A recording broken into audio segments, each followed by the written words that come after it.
Oui, voilà. parce que vous dites juste parenthèse, vous dites la critique en fait sur la gauche moelle, elle était plus finalement, elle ciblait plus la personne que le projet, puisque voilà, il y avait ambiguïté effectivement sur qui visait la critique. Les marxistes sont très sociaux-démocrates. D'accord. Alors, Ça, pour finir l'émission, on s'est beaucoup projeté, hein, même si on ne sait pas quel sera le second tour, mais enfin on s'est un peu projeté dans un affrontement François Hollande-Nicolas Sarkozy. Eh bien, ce face-à-face, il a déjà eu lieu. C'était en 1999 lors des Européennes. Je vous propose d'en voir un petit extrait. Donner un travail à chacun. Voilà le débat essentiel. Comment peut-on donner un emploi à chacun? Il y a l'Europe de la liberté qui va permettre la création de richesses.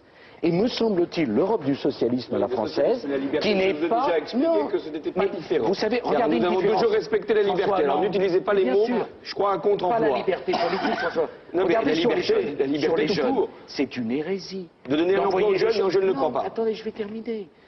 Vous ne donnez pas un emploi aux jeunes, vous leur donnez une occupation. L'emploi public. Jeunes qui occupent des emplois jeunes. Mais monsieur Hollande, ne vous fâchez pas. Non, je ne me fâche pas parce que en démocratie, on peut échanger. Oui, tout à fait.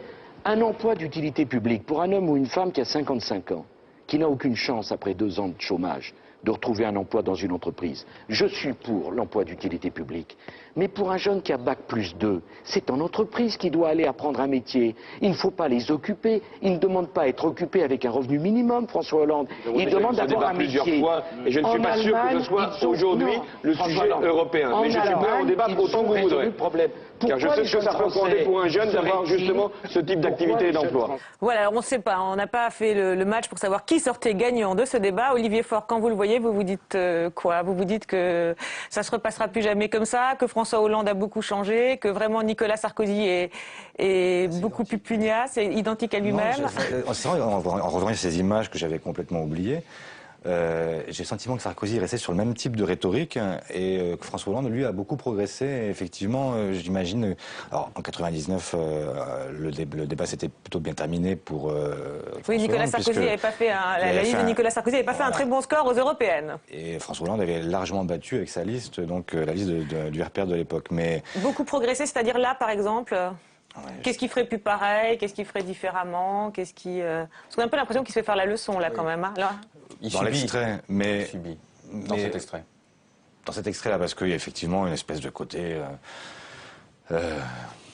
bulldozer de Sarkozy, qui etc. Et François. Bon, mais aujourd'hui, je crois surtout que la première chose qui frappe à l'image, c'est le sentiment que, à l'époque, il habite franchement pas la fonction présidentielle potentiellement. Il est très très loin de ça. On sent effectivement un socialiste, un de ses dirigeants, un débatteur, mais on n'a pas le sentiment d'avoir affaire à quelqu'un qui peut à un moment incarner un pays. On ne sent pas le futur candidat à la présidentielle.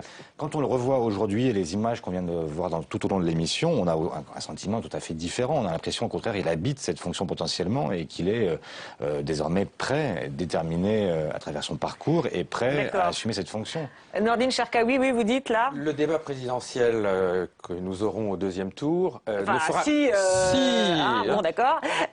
Si les Français votent de telle sorte. Ne fera que conforter une dynamique que l'un ou l'autre des candidats aura. D'accord. Donc on n'est pas du tout dans le... est très différent là, parce que Olivier Faure disait, alors évidemment Olivier Faure il dit que François Hollande est bien meilleur aujourd'hui que ce qu'il était à l'époque. Vous êtes d'accord? Un petit tour de table rapide pour finir. C'est pas difficile d'être meilleur qu'à l'époque. Là, il subit le débat, mais dans cet extrait-là en tout cas. Oui. Il faut dire simplement que ils ont le même âge, ils se tutoient, ils se connaissent, ils s'évaluent bien.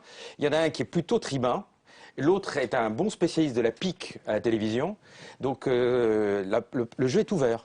Petit mot de la fin. La progression, c'est bien sûr de qui a le plus progressé. La progression de François Hollande, c'est bien sûr une évidence manifeste à l'issue de cette émission, mais avec en plus l'utilisation. Je reviens sur le thème central. C'est très professionnel cette émission. Finalement, on donne les encouragements, la plus forte progression. Alors. Et puis on voit bien qu'il lui manque. Là, il n'utilise pas du tout justement son humour naturel. Et on voit bien à quoi lui sert aussi cet humour, à prendre de la distance et à se protéger le temps de contre-attaquer dans ce genre de débat. D'accord. Il a plus progressé. Claude Posternac. Moi, je pense qu'il a intérêt à rester lui-même. Mais il était lui-même aussi peut-être là-dedans déjà, non? C'est un autre lui. Non, mais quand il a dit un homme neuf, c'est pas simplement de la com, c'est une réalité. On le voit, il a changé, il a pris confiance en lui. Ce qu'il acceptait de Jospin, que Jospin il disait non, le ministère c'est pas pour toi, c'est pour Fabius, etc. aujourd'hui... 99, il travaillait avec Lionel Jospin d'ailleurs. Donc aujourd'hui, on voit qu'il est en posture de leader. Donc je pense qu'il doit continuer le chemin de la conciliation et de la réconciliation, et c'est pour ça qu'il ne doit surtout pas rentrer dans le débat que souhaiterait la droite. Et je pense que la droite ferait une erreur en sortant du harcèlement en permanence, parce qu'à un moment donné, le harcèlement, si ça glisse, ça répond pas, et je pense qu'il sera gagnant dans cette dialectique, et je pense qu'il est suffisamment fort dans la dialectique, conciliation-réconciliation. Bon, en tout cas, nous, on garde sous le coude le débat de 1999 pour d'autres comparaisons. Merci à tous les quatre. Merci à Marie Lebon et à Morgane Kanda qui se sont levés tôt pour m'aider à préparer cette émission. Merci à Brigitte Sando qui s'est couchée tard pour la montée. On se retrouve la semaine prochaine à l'antenne et tous les jours sur le site de Public Sénat pour voir et revoir tous les déshabillants-les.